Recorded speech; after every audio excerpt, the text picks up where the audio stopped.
The dense and rugged Alaskan wilderness provided the perfect cover for a fierce and sadistic killer. He preyed on women, kidnapping them, raping them, torturing them. He hunted them like animals for his own twisted pleasure.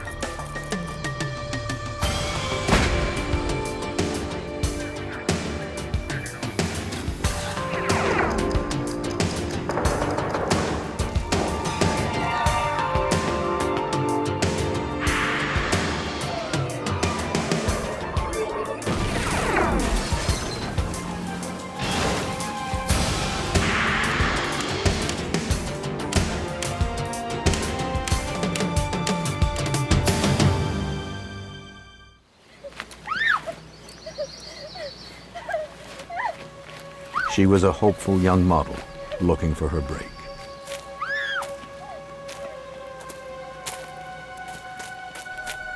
She accepted a job with a man who claimed to be a photographer, but turned out to be a merciless killer.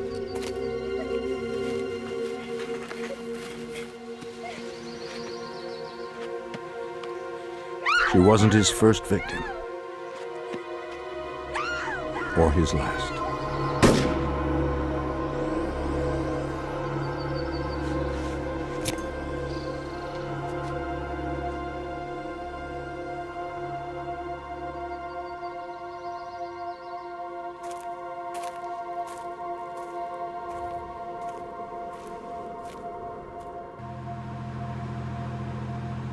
From the 70s through the mid-80s, the wilderness of Alaska became a popular destination as people flowed north to construct the Alaskan pipeline.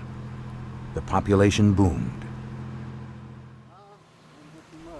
On August 13, 1982, two off-duty Anchorage police officers were hunting moose near the Knik River, in a wilderness about 20 miles from Anchorage.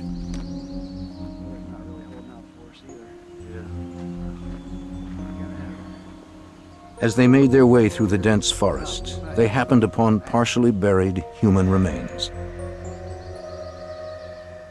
They left it undisturbed.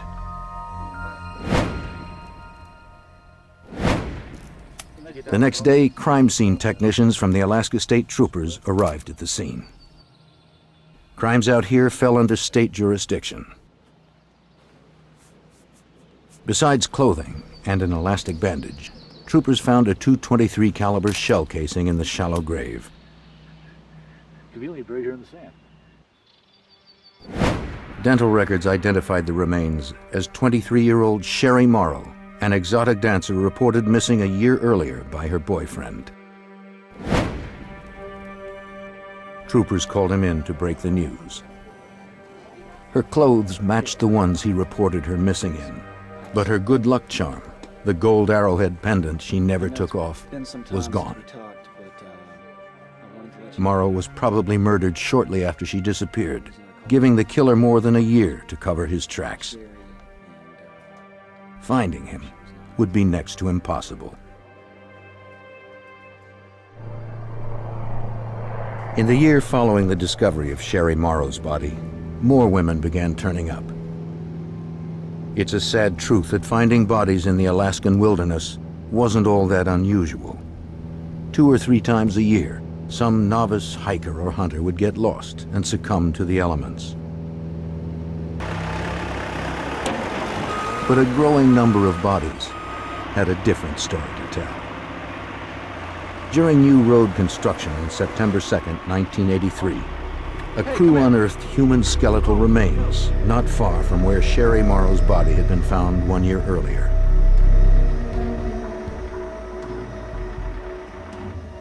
The bones had obviously been here for some time, yet until recently this area of the Knik River was so remote that it could only be accessed by boat or light plane. The remains were identified as 17-year-old Paula Goulding, an out-of-work secretary who had moved to Alaska from Hawaii. She had been missing for 5 months. Like Sherry Morrow, she had taken a job as an exotic dancer to make ends meet. And like Sherry Morrow, a .223 caliber cartridge was found at the site. For Alaska State Trooper Wayne Van Clausen, the connection was frightening. And that's about when everything started to become kind of scary for everybody, because the profile was the same. They were topless dancers from the clubs downtown, but that was certainly when there was the belief that there was a serial murderer out there. 2 bodies had been found, but now troopers believed there were more. They began to revisit missing persons reports. Many of those reported missing were exotic dancers, but in Alaska, their disappearance was not unusual. Missing persons was a relatively low priority. Statutorily, if you're an adult, you have a right to be missing. And there were a lot of instances where these girls would just jump on a plane and go away. Between 1980 and 1983, 12 women had been reported missing. That was only a fraction of the unreported total. Troopers now wondered how many of the missing women were victims of the killer. That would be difficult to determine. The Alaska State Troopers sent the evidence from the Sherry Morrow and Paula Goulding crime scenes to the FBI's laboratory in Washington, D.C. for analysis. The FBI ran ballistics tests on both shell casings to see if they were shot from the same gun. State troopers hoped the results could provide them with strong evidence that the same person committed both murders. The lab results were conclusive. Both women were killed by the same high-powered rifle. There was little doubt Alaska troopers were dealing with a serial killer. While they began their hunt for him in the wilderness, the Anchorage police were dealing with their own problems.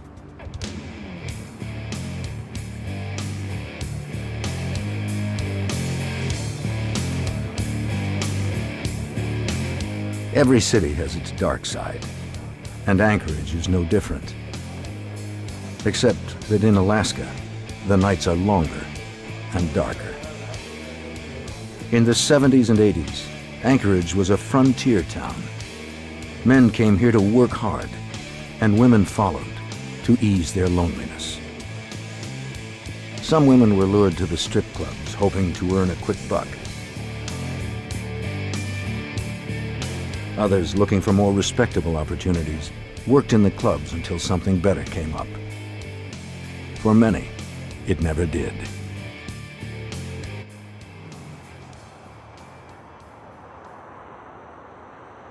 And in the city's streets roamed a stalker. He chose carefully. His victims were hardly missed. For in a city made up largely of strangers, it's difficult to be a missing person.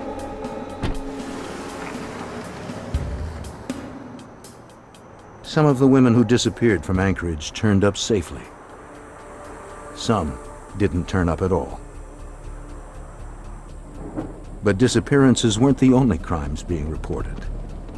On the early morning of June 13th, 1983, Cindy Paulson, age 17, ran down an Anchorage highway. She was partially dressed and in handcuffs. She managed to flag down a passing truck. She was running for her life.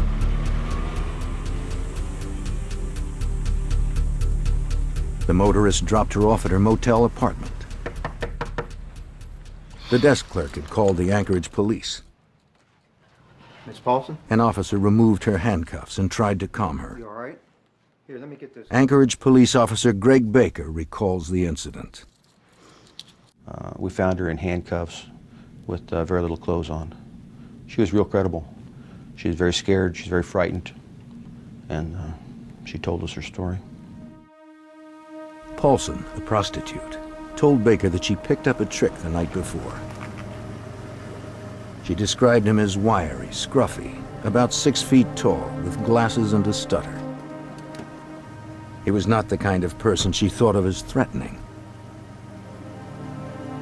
But as soon as she stepped into his car, he handcuffed her and put a wood-handled revolver to her head.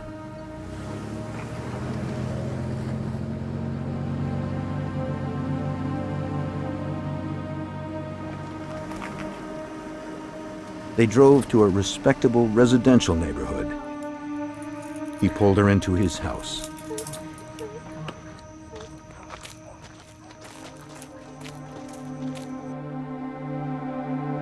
The place was well kept and full of hunting trophies.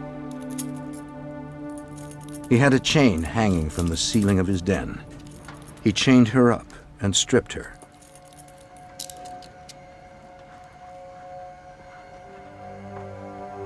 And there she was tortured and raped repeatedly for hours.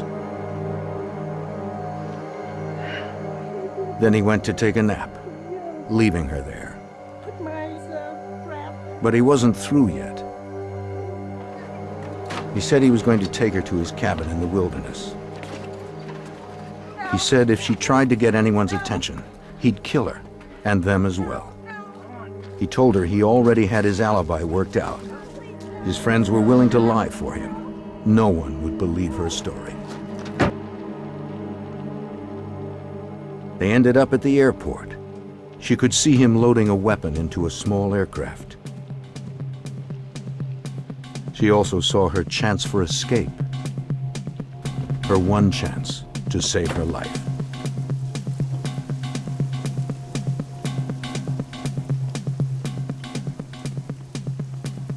The story sounded outrageous, but her genuine terror compelled Officer Baker to check it out. I had a very street-smart female, scared to death, with a story about being taken at gunpoint and held prisoner at a specific location that she described where it was, so she knew where it was. She described the interior of the location. She described a den, up to and including various animals were mounted on the wall. En route to the hospital for an examination, Paulson insisted on stopping at the airport to show police the airplane she had seen earlier. She positively identified it. While we were in there, we had a security guard stop us and describe the car the same way that Cindy described the car, and in fact gave us a license number. That license number confirmed the address, or the area at least, that Cindy had given us regarding where the house was. Police went to the address to speak to the owner of the car.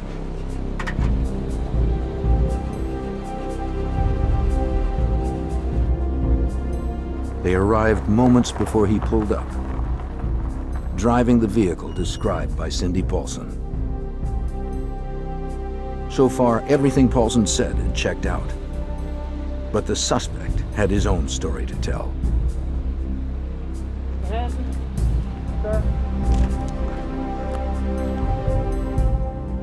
According to the motor vehicle records, the car that Cindy Paulson was abducted in belonged to Robert Hansen, a baker in Anchorage. Hansen, who fit the description of the man Paulson described, calmly answered questions. He said he was at a friend's house from 5 p.m. to 11:30 p.m., repairing a seat for his airplane. Afterward, he went to the home of another friend and stayed until around 5:30 that morning. Then he went to the airport and installed the seat. Hansen gave police his consent to search his house. Again, his home was exactly as Paulson had described. That only proved she'd been in the house, not that Hansen had raped and tortured her there. They could find no evidence of that. They did notice a loose-fitting wall panel. Behind it, they found a collection of weapons, but that wasn't surprising. Hansen was an avid hunter. They did find a revolver, but it didn't match the one that Paulson described. The gun, the chain, and the blanket she was wrapped in were nowhere to be found.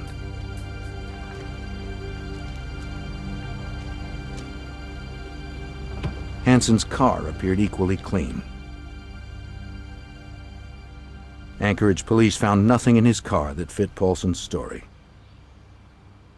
Those alibis were corroborated and verified, and Mr. Hansen was released after a consent search of his house. Paulson, still shaken from her ordeal, was able to pick Hansen's picture out of a photo lineup. But when given the chance to take a lie detector test, she refused. Her occupation gave her an inherent distrust of the police, and gave police an inherent distrust of her. She felt she'd never be taken seriously. Soon after, she left town for a while to try to put the nightmare behind her. Anchorage authorities were willing to let it drop too. I found out because the alibis were corroborated and because they had a problem with Cindy Paulson appearing and disappearing, and of course her lifestyle left a lot to be desired, that the case had been suspended at the Anchorage Police Department. Police had gathered no solid evidence linking her story to Robert Hansen. But for Officer Greg Baker, it wasn't over. He was one officer who believed Paulson's story and wouldn't let it go. The predator, roaming the streets of Anchorage, was still out there, free to claim more victims. Robert Hansen, the most likely suspect in the abduction and rape of Cindy Paulson, had been released for a lack of solid evidence. Officer Baker was still curious. Lately, the Anchorage police had been grappling with what seemed like more than their share of missing persons reports involving prostitutes like Paulson, or exotic dancers, or women out by themselves. Paulson's assertion that she was about to be put on a plane only reinforced his creeping suspicions about Hansen. He had taken her to the airport where he was going to fly her out with the story that if she maintained her helpfulness, that he'd bring her back and let her go. Well, Cindy was bright enough to know that she was on a one-way trip, and so was I. And so I kind of just put two and two together and figured that he was a very good suspect for the missing dancers. Baker's supervisor had suspended the investigation into Robert Hansen, but Baker couldn't let it go. Cindy Paulson's nightmarish story had too much detail to not have some basis in truth. But no one except Baker would listen to her. He continued his investigation. On the surface, Baker found nothing in Hansen's record to arouse suspicion. He had moved to Anchorage from Iowa 16 years earlier and opened a bakery. It was a huge success. He had a wife and children, and except for his stutter, he fit in completely. When he wasn't in the kitchen, Hansen enjoyed flying his small airplane, a Super Cub Piper. Back on the ground, he took to the woods. He was a solid citizen. He just didn't fit the model of a serial killer. There were plenty of others drifting through Alaska more suited to that role. They didn't have businesses. They didn't have families. Hansen did. He had everything to lose. Frank Rothschild was a prosecutor involved in the Paulson case. Bob the baker. The troopers and the police used to go to his donut shop all the time. It was a very popular place to go. He had a bakery. People knew him. He was friendly. He was just a hard-working guy. Unaware of Officer Greg Baker's local investigation in Anchorage, state troopers were still trying to find their serial killer. Bodies continued to be unearthed in the Alaskan wilderness. Troopers set up a task force to study the similarities between the missing women and the murder victims. They hoped to find a common thread that would lead to a suspect. Until authorities knew more, they did their best to educate dancers and prostitutes about playing safe. For the first time, police and prostitutes were on the same side. According to Rothschild, the goal was preservation.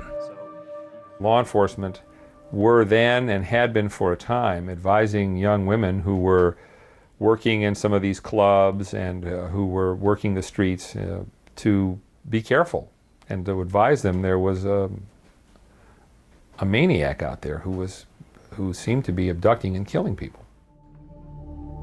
A little digging revealed that Hansen's criminal history was extensive. 12 years earlier, in 1971, he'd been arrested twice for kidnapping, rape, and assault with a deadly weapon. They were crimes that bore an eerie resemblance to what Cindy Paulson had endured. Baker couldn't bring this information to his supervisor. The Paulson case had been officially suspended, and Baker was bucking authority. That left him no alternative.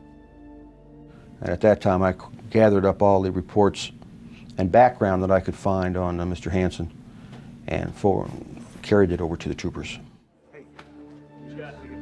When the troopers received the file from Officer Baker, they were optimistic. Paulson's testimony, along with Hansen's police record from Anchorage, made him a prime suspect in the state case. The troopers' investigation dovetailed with Baker's. They were both dealing with the same maniac. Robert Hansen was their best suspect. I think everybody was looking at him real seriously because he made a good suspect when you looked into him. He had a pretty extensive criminal background, including some sexual assaults. The only problem was the proof. Though Hansen was a violent sex offender, his record indicated nothing about being capable of homicide, nor was there any direct link from him to Sherry Morrow, Paula Goulding, and the other missing women. At this point, troopers didn't even have enough for a search warrant. They knew only that 3 women were dead and 12 were missing. Out there lurked a serial killer. Troopers needed to catch him before he killed again. They needed help. We knew we had a mass murder on our hands. That was not something Alaska had any experience with. Somebody obviously knew that the FBI not only had experience with it, but had set out this unit that was designed specifically to try to assist in discovering who these people were. To catch a killer in their own backyard, the troopers called on help from over 3,000 miles away. Only the FBI had the resources needed to get inside a killer's head. When the Alaska State Troopers determined they had a serial killer on their hands, they realized they didn't have the expertise to stop him. But they knew who did. Quantico, Virginia is home to the FBI's Investigative Support Unit. Here, agents attempt to predict behavioral patterns by analyzing a criminal's actions.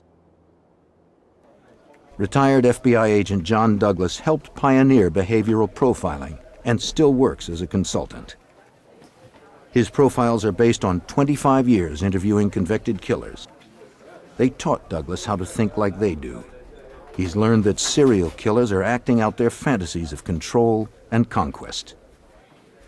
As Douglas slowly wins their trust, he takes them back to the scene of their crime.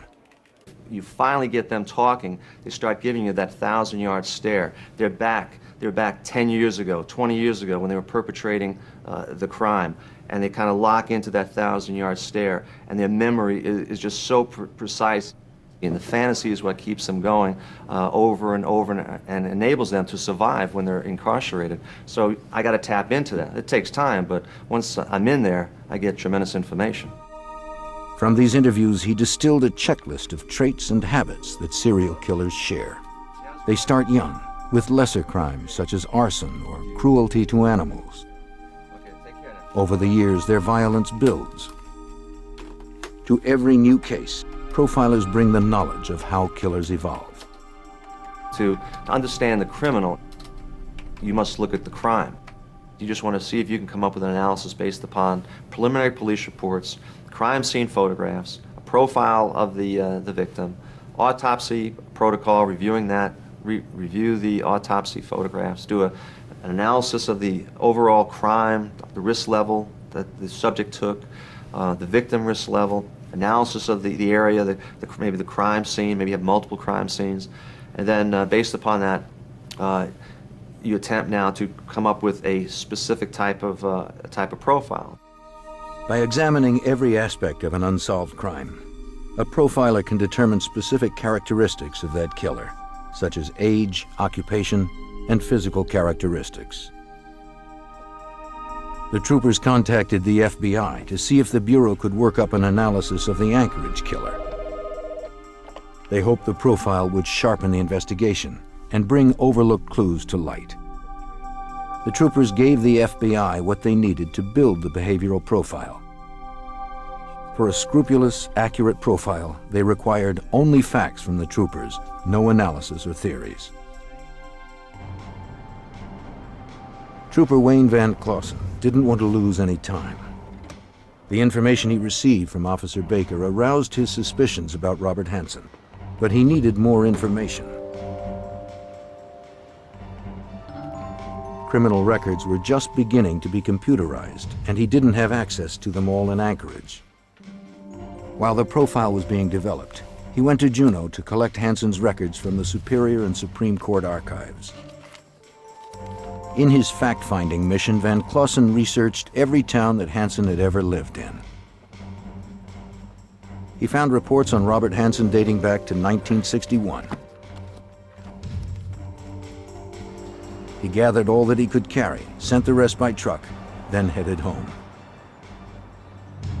While he was in Juneau, the FBI had come through with a criminal profile of the serial killer.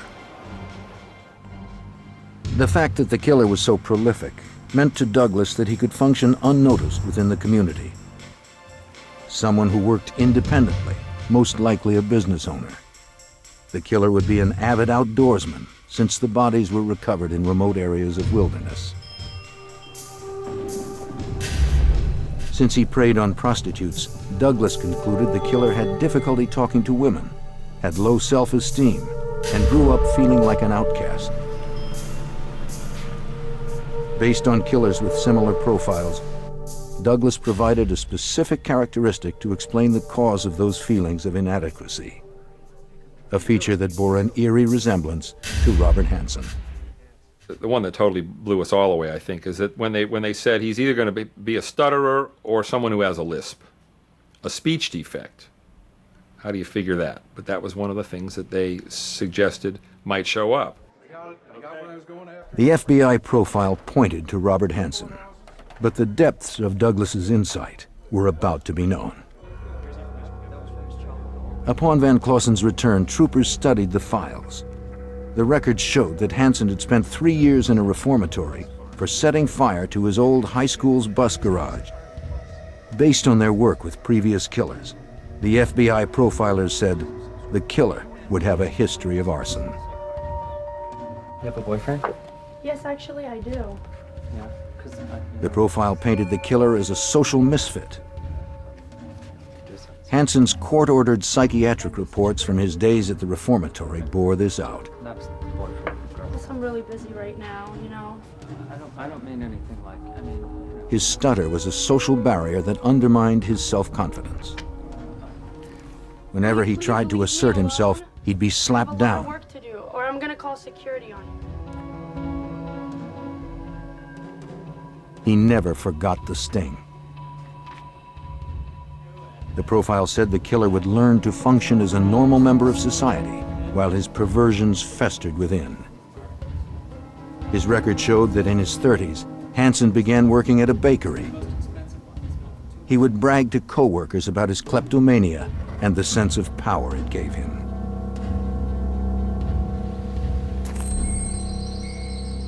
He also bragged about his love of hunting.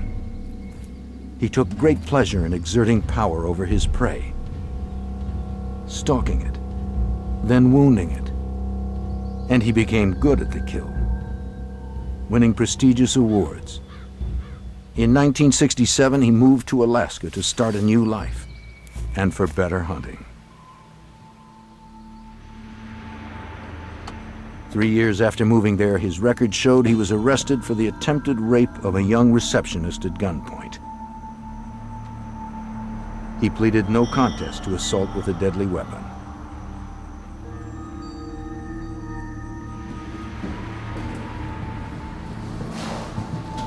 A little more than a month later, he was indicted for the attempted assault of an 18-year-old woman he'd followed home.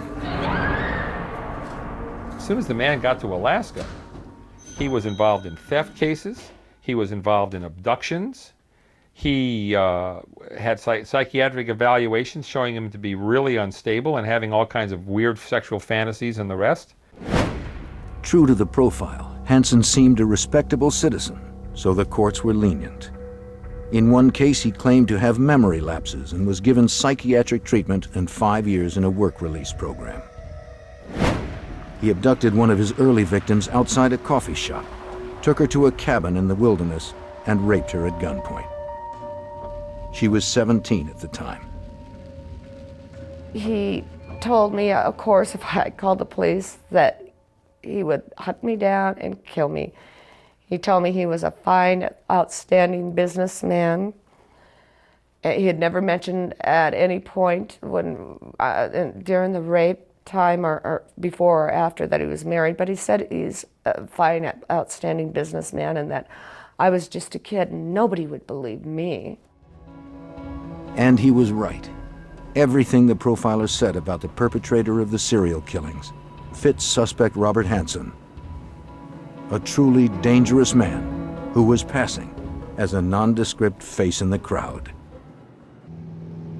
While troopers zeroed in on Hansen, they spread out to search for more victims in the Knik River area, where 3 bodies had been found. They believed that the dancers who were still missing may have been buried close to the other grave sites.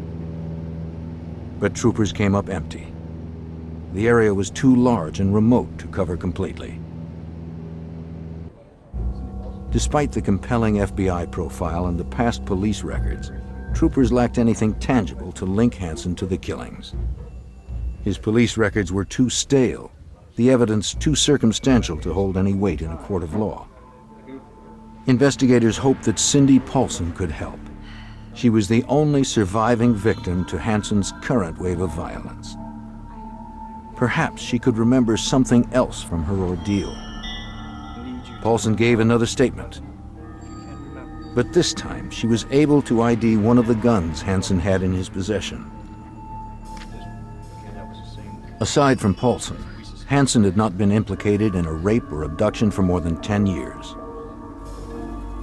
But in the hopes of strengthening their case and establishing a pattern of behavior, investigators searched for another of Hansen's victims from years earlier, whose experience matched Paulson's. Although this prior victim no longer lived in the area, troopers tracked her down and asked for her help. I had gotten a call from Alaska asking if I would like to maybe help with a conviction for Mr. Hansen. They had explained to me that he had killed, to the best of their knowledge, 7 women. And they explained to me that the last woman had broken free. She agreed to testify when the time came, but troopers still had a weak case. Though troopers felt confident they were on the right track, they didn't have enough to prove that Hansen was a serial killer. According to Anchorage Police Officer Greg Baker, Hansen knew that authorities were onto something. One morning I was driving by and I needed to get some donuts for the shift. Mr. Hansen was there and he had a window that he stood in and decorated cakes and cupcakes and cookies. And I remember watching him. He kept looking up at me and you could tell he was nervous. And he kept putting frosting on his thumb. And I liked that. Although investigators had Hansen in their sights, they still lacked the evidence to connect him directly to the crimes. But because Hansen matched the profile so closely, Douglas flew to Alaska to review the case and to brief the troopers and prosecutor Frank Rothschild on how to proceed with the suspect. Douglas was confident that Hansen was their serial killer. The hunter was now the hunted.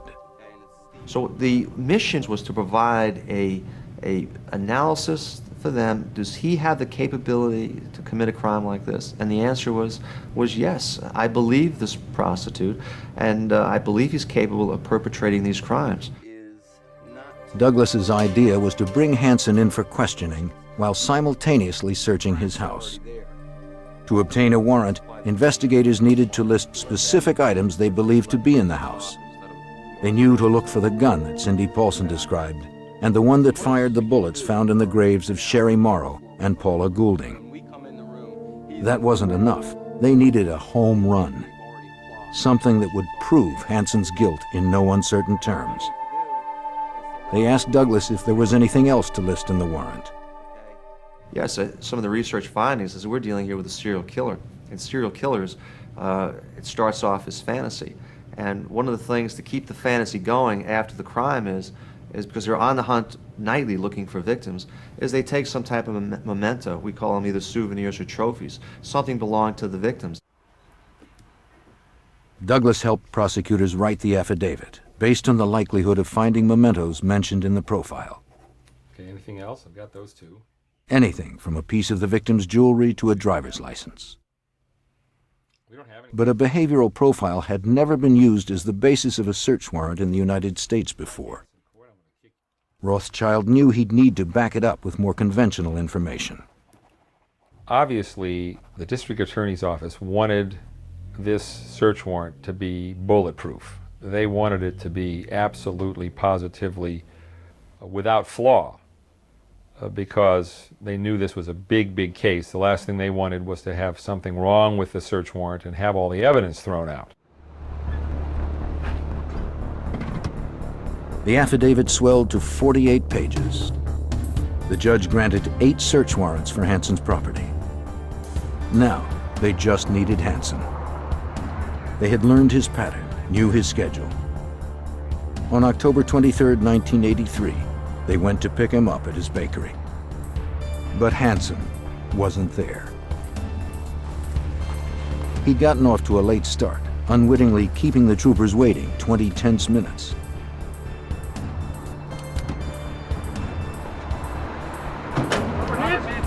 Robert Hansen, Alaskan State Sergeant, you step away from your car. When asked to come in for questioning, he didn't resist.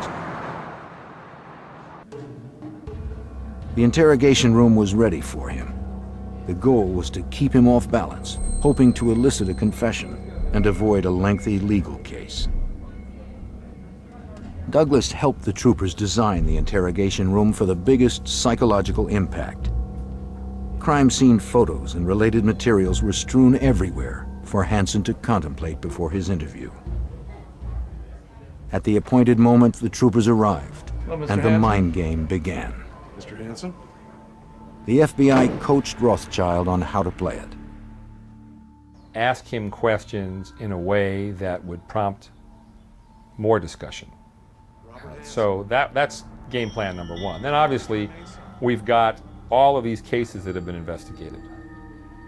And to get him to talk specifically about those, he's trying to search us out. What do we know?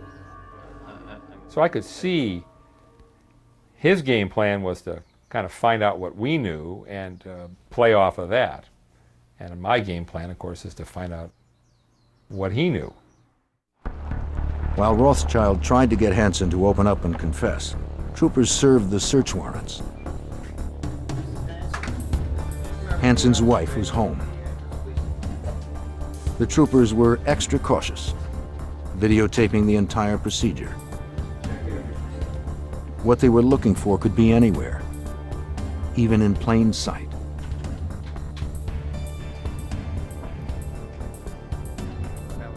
Hansen knew the troopers had access to his police and psychological records. He didn't tell authorities anything they didn't already know. He spoke of his painful upbringing, his strict family, his anger. He admitted to picking up dancers and prostitutes in the early 70s, and how enraged he became when they tried to raise their prices. But he denied threatening any of them. He admitted nothing. While Hansen told his story and his house was being turned inside out, other troopers headed to his bakery and to the airport to search his plane. Both were clean. The house became the focal point of the investigation. A careful search of the upstairs bedroom finally yielded a curious and eerie discovery. An aerial map of the region, peppered with 37 X's. They seemed to be clustered mainly around the area where bodies had been found. but there were dozens more marks than bodies, at least so far. The searchers continued up to the attic. Under insulation, the troopers found weapons. Among the items found were a .223 Ruger Mini 14 rifle, like the one used to kill Sherry Morrow and Paula Goulding, and a wood-handled revolver resembling the one described by Cindy Paulson. Yeah, The search team let Van Clausen know the good news. sounds good. These women look familiar? You ever seen them? The net was closing on Hansen, and he knew it. But he wasn't ready to talk just yet. Take another look. The interview dragged on for hours. It didn't seem like a confession was likely. I haven't. I've never seen it. While troopers collected the evidence, the case unwound even further. Hansen's friend and neighbors stopped by, curious about the activity. She was stunned by the news, then made a confession that demolished the last of Hansen's story. She told troopers that her husband provided Hansen with his alibi on the night of Cindy Paulson's abduction. He'd lied to protect his friend, not realizing how serious Hansen's charges were. The husband later called police and retracted his statement. Hansen's alibi evaporated. As the search continued, the troopers found the most incriminating evidence so far. Evidence that Douglas knew had to be there somewhere. They found Sherry Morrow's necklace and other personal property belonging to the dead or missing women. They had found Hansen's stash of trophies. Yeah, this is Baker here. Investigators called the station.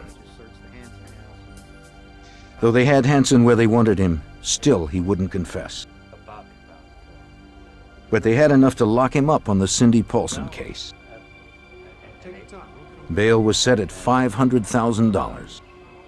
Investigators now had time to build their case against Hansen as a serial killer. They called the prior victim to see if she was still on board. And at that time, they thought he had killed 11 women. And was I still interested in being a witness? They really felt that they may need me because he hadn't confessed. All right, what you got? 3 points on the map found in his bedroom matched the locations of bodies recovered by the troopers. Another X marked the location of a body recovered by Seward police years earlier. The remaining X's presumably marked the graves of more victims, dozens of them. Looking at the map obviously was pretty chilling because we believed the map. The map was a body count as far as we were concerned. The man had kept track. He didn't have newspaper clippings, he had the map. When the troopers believed they had enough to convict Hansen on at least 4 murders, they confronted him and his lawyer with the evidence. Hansen couldn't refute it. He had no place left to hide.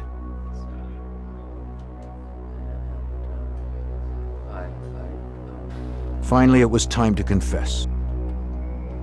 Time for Hansen to cut a deal. Hansen said he would confess to the murders that could be proven, as long as the trial was given no publicity and that his family be left alone. He demanded that he be imprisoned outside of Alaska when the trial was over. In exchange for only 4 convictions, he agreed to show the troopers where more bodies were buried. Investigators called the prior victim to tell her the good news. The third time they called back and said that he had confessed and they wouldn't need me.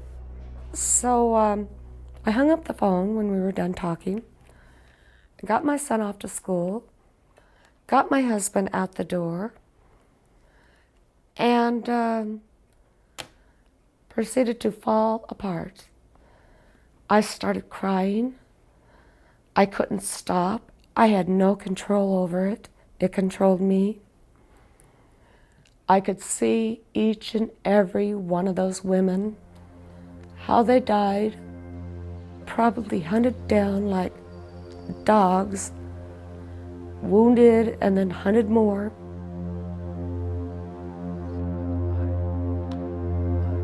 In his confession, Hansen described how he would take his victims into the woods and hunt them as prey.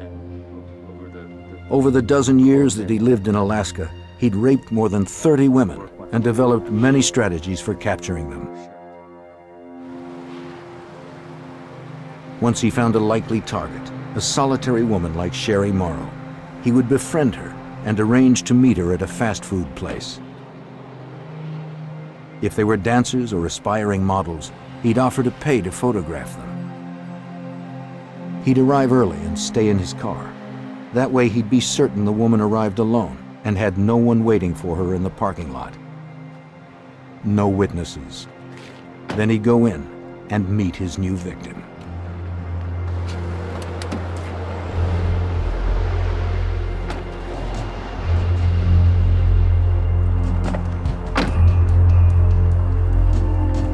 One half of the handcuff was already fastened to the seat. Hansen boasted that snapping the other half onto his victim's wrist while reaching for his gun became like a reflex. Then he would take them home or to a remote motel to rape and torture them. Afterwards, he'd blindfold them and drive or fly them to the outskirts of town until he arrived at a secluded spot, his hunting ground. His habit was to toy with his prey before he made the kill.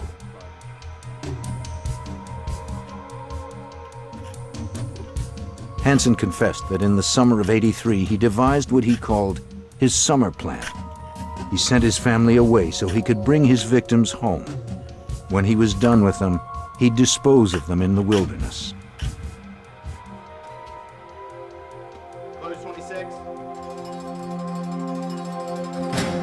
On February 27, 1984, Robert Hansen was convicted of murdering 4 women and sentenced to 461 years plus life with no chance of parole.